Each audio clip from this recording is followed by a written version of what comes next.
What happens when a family secret erupts in front of cameras, a studio audience, and millions watching from home?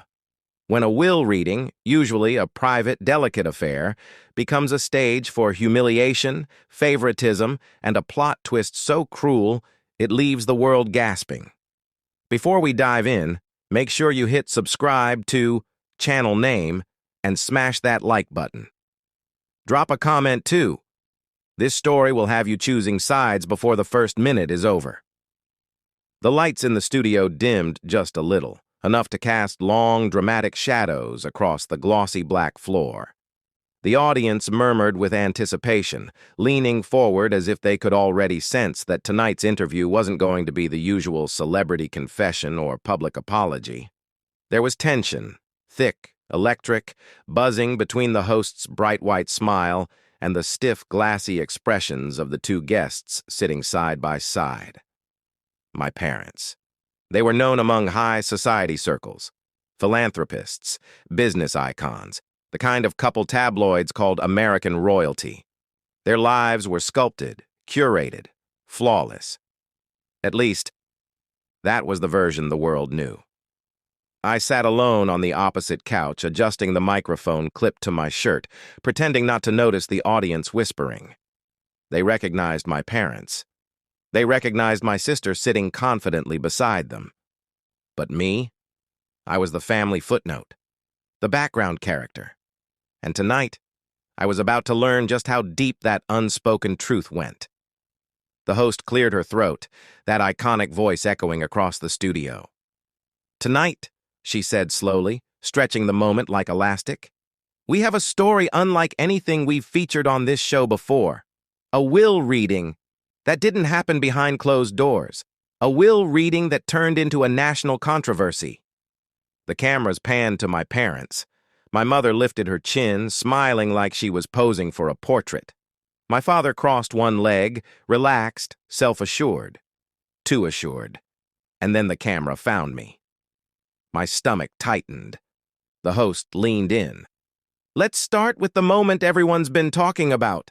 The moment at the will reading when you," she gestured toward me, "received $1. Gasps burst from the audience, even though they already knew the story. Hearing it aloud made it sting. My parents exchanged a barely suppressed smirk, the same one I'd seen growing up, whenever they shared a joke I wasn't invited into. My father spoke first, voice smooth as polished steel. "Well, we thought he'd understand. It was symbolic." A ripple of uncomfortable laughter echoed through the studio audience. Not the fun kind. The "wait, are we supposed to laugh?" kind. I swallowed, forcing my voice to stay steady. Symbolic of what? My sister, perfect hair, perfect posture, the golden child with her $6.9 million inheritance, turned to me with a look of pity so rehearsed it could have been scripted. "Sweetie," she began, as if talking to a toddler, "it's because you were always the one who didn't need money. You were independent." The host raised a brow. Independent or excluded? The question hung in the air like smoke. I remembered the moment clearly. My sister's name called first. The lawyer announcing the amount. The gasp. The applause. The camera flashes as my parents turned to her, laughing and hugging, celebrating generosity that looked generous only from the outside. Then my name. $1. The room went silent. Not even the lawyer knew what to do. My parents didn't look at me. They just nodded, amused, as if I'd been handed a prank lottery ticket. "I want to talk about that moment," the host said, "because the video we're about to play shocked people." A giant screen lit up behind us. The footage from the will reading played. My mother's laughter sharp and light. My father clapping my sister on the back. Me sitting frozen, trying to process humiliation dressed as inheritance. The audience tonight watched the video with horror thickening their faces by the second. When the clip ended, the room was silent. The host leaned back slowly. A lot of people felt what we just watched wasn't symbolic. It looked cruel. My mother sighed theatrically. People love to exaggerate. We raised him. That should count for something. The audience hissed. Actual hissing. Even the host didn't hide her disbelief. I leaned forward. Count for something? You raised me in the guest house. My father's jaw tightened. That was your choice. It was the only place you didn't lock. My sister pressed a hand against her chest, eyes wide. Oh my God, are you seriously doing this on camera right now? The host held up a hand. Let him speak. And suddenly every eye in the studio was on me. For the first time in my life, the room wasn't bending toward my parents. It was turning toward me, waiting. I felt the pressure building in my chest, memories clawing their way up from places I'd buried them. The nights I listened to their parties through the walls, my sister Lau, the silence after the host's question felt alive, like something crawling across the studio floor, climbing up the chairs, gripping everyone by the throat. My parents didn't answer right away. They just sat there, frozen in place, their picture-perfect composure cracking at the edges. My mother opened her mouth first, then closed it again. My father stared at the host as if she'd betrayed him by daring to speak the truth aloud. And my sister. She shifted in her seat, the gold bracelet on her wrist catching the studio lights, sparkling like the weight of everything she'd been given. Finally, my mother whispered, "Of course we love him." But it was too soft, too rehearsed, too late. The audience reacted instantly, murmuring, scoffing, shaking their heads. The host leaned forward, eyes sharp. "Then why?" she said. "Did the world just watch a video where you laughed while handing your son a $1? Why did you celebrate your daughter's inheritance as if she'd won the crown of a kingdom?" My father straightened, jaw tight. "Because she earned it." The words hit me like a punch. My sister blinked, her expression flickering with both guilt and triumph. A twisted duality she'd always carried. "Earned it?" I repeated, my voice rising despite every attempt to control it. "She was given everything. Tutors, privileges, connections. You built her world from scratch. I built mine alone." My mother's eyes sharpened, defensive. "You chose to isolate yourself." I laughed, a sound I didn't recognize, something bitter and raw. "You sent me away every time I tried to get close." A hush rolled across the studio. The audience leaned forward again, pulled deeper into the unraveling. The host folded her hands. "Let's talk specifics," she said, "because the public has seen the will, the footage, the reactions. But tonight, we want to understand the truth behind the dollar. What was your intention?" My parents shared a look, one of those long, silent exchanges that said more than words ever could. The kind they used at charity galas to coordinate lies without breaking their smiles. Then my father spoke. "We left him $1 because he doesn't need financial help. He wanted independence. He left our home early. He made choices we weren't responsible for." My breath caught. "You told me to leave." My mother flinched. The audience gasped. "That's not true," she said quickly. Too quickly. "We just encouraged you to find your own path." "You packed my bags," I said. "You booked the flight." Even the cameras seemed to zoom in closer, the tension pulling them like gravity. The host turned to my parents. "Is that true?" My father hesitated. For the first time, the confidence on his face faltered, and that moment of hesitation, those few shaky seconds, was all the audience needed to confirm everything. A wave of murmurs swept across the seats. My sister nervously twisted her bracelet. "This is getting blown out of proportion," she said quietly. "Mom and Dad never meant to hurt you." I looked at her, really looked at her. The daughter who'd grown up in the warm glow of their affection. The daughter who'd inherited millions while calling me dramatic for noticing the cold. She bit her lip. They didn't know what to do with you. You were different." "Different," I echoed. "As in, inconvenient?" She didn't answer. The host shifted toward me. What do you think that dollar meant? I exhaled slowly, letting the truth rise from somewhere deeper than memory, somewhere old, bruised, and tired. It meant I never belonged. It meant every birthday they forgot was intentional. Every holiday they took without me wasn't an accident. That dollar was the price of their honesty. The audience erupted. Shock, empathy, disbelief. People covered their mouths. Some shook their heads. A few looked genuinely angry. My mother stiffened. That is not how we raised you. How you raised me, I snapped. You didn't raise me. The housekeeper did. The groundskeeper, my teachers, anyone but you. The host let the silence settle again, letting it breathe, letting it sting. Then she turned to my parents. Did you ever consider how this would look? How giving your daughter $6.9 million and your son $1 might tell the world everything they need to know about your family?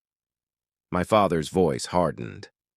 We can't control how the public interprets things. But you can control your actions, the host countered. My sister shifted again, looking at me with a kind of fragile hesitation that hadn't been there earlier. You know, if you'd asked for help, I cut her off. I did.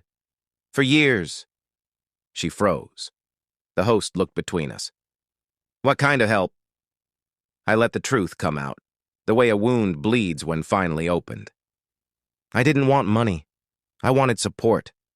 I wanted them to show up, to be parents, to treat me like their child, not a problem to outsource.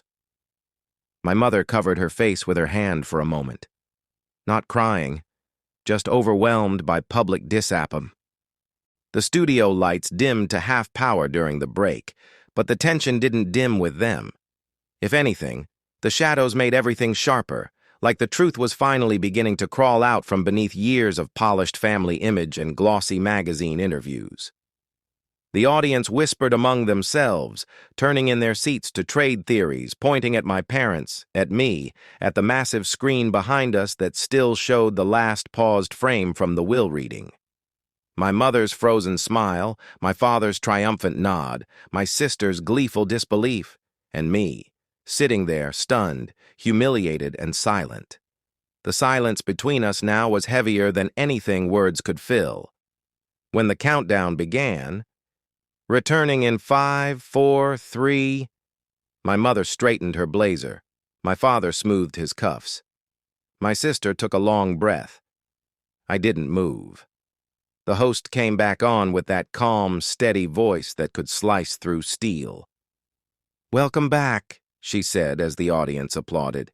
If you're just joining us, we've been discussing one of the most explosive inheritance scandals the public has ever witnessed.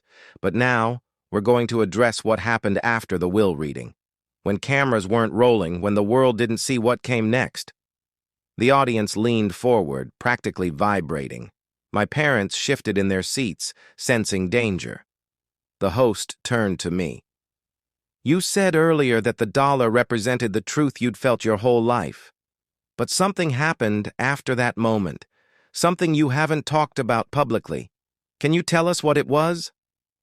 My chest tightened. My throat felt like glass. But I nodded. Because this part, the part no one outside our family knew, was the real story. It happened after the lawyer dismissed everyone, I began softly. My parents were surrounded by reporters, friends, people wanting to congratulate them. My sister was taking selfies with her check like she'd won a prize on a reality show. But I walked outside. I just needed air. The screen behind us shifted to a reenactment-like visual. Nothing real, but close. A young man stepping out of a marble building into fading daylight. The shadow of a family behind him. My father followed me, I said. My parents visibly stiffened. The host raised an eyebrow. Your father approached you? I nodded. He cornered me near the parking lot, told me I should be grateful, that he'd spent more than $1 raising me, that the dollar was a closing chapter. His exact words. The audience gasped. My father's face flushed. That's not what I said. The host gestured toward me. Let him finish. I looked straight at my father. "You told me that the dollar was symbolic of my place in the family, that I'd always been the outsider, and it was time I accepted it." My mother tried to interrupt. "This is being twisted." "No," I said sharply. "You weren't there. You didn't see how he looked at me, like giving me even that single dollar was charity." My father opened his mouth, but the audience's disapproval swallowed his voice. My sister leaned forward, whispering harshly, "Dad, just stop." The host turned back to me. "And then what happened?" I swallowed hard. The moment still burned in my memory, raw and jagged. I asked him why. Why I was always treated like I was temporary.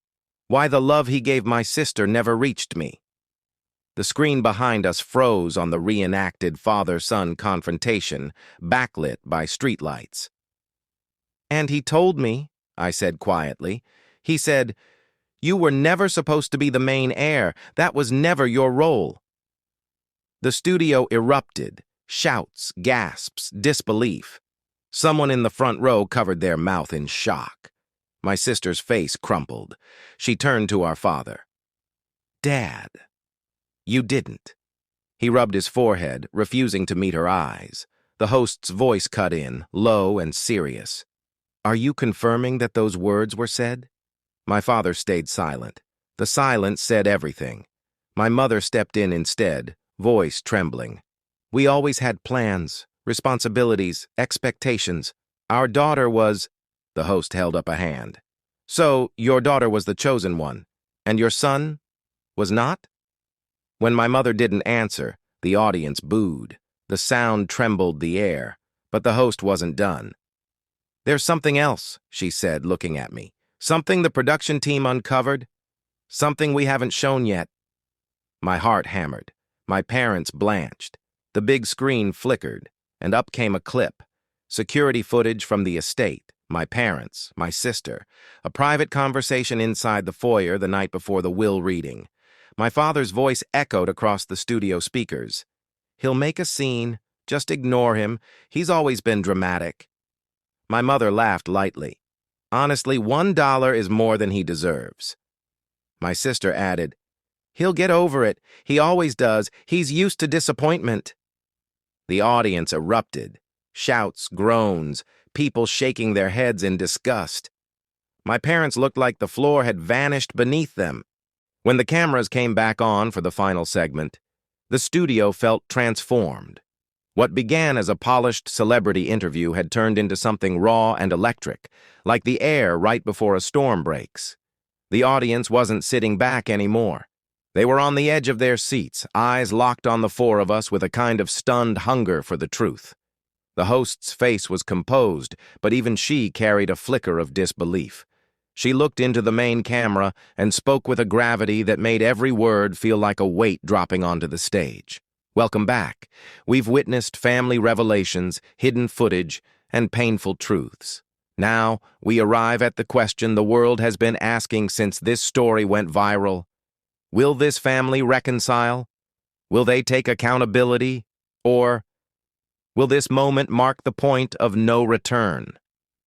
My parents looked like statues, expressionless, too stunned to regroup. My sister wiped under her eyes, avoiding the cameras entirely. The host turned to my father first. "I want to give you the opportunity to speak directly to your son, to your daughter, to everyone watching. Is there anything you want to say?" My father cleared his throat. His voice came out rough, stripped of the smooth, polished confidence he'd always worn like a suit. "I didn't expect this. I didn't expect the footage, the reaction, any of it." He paused, maybe searching for the right words, maybe searching for a way out. "But I stand by our decisions," he finally said.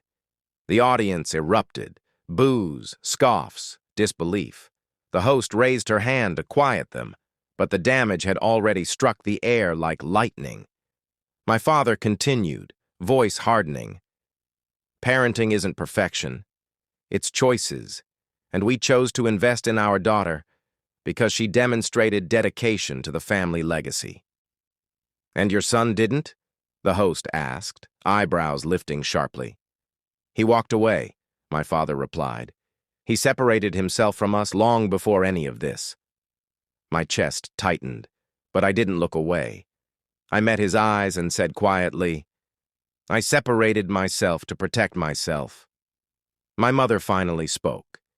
We never wanted this public humiliation. You've taken a difficult situation and made us look like monsters. The audience hissed. The host leaned forward, gaze laser-focused. This isn't about humiliation. This is about accountability. Your son didn't create this narrative. You did. My mother clenched her jaw. We did what we thought was right. And you never questioned why it only felt right for one child? The host countered. My sister reached out toward me hesitantly. I'm sorry, she whispered again.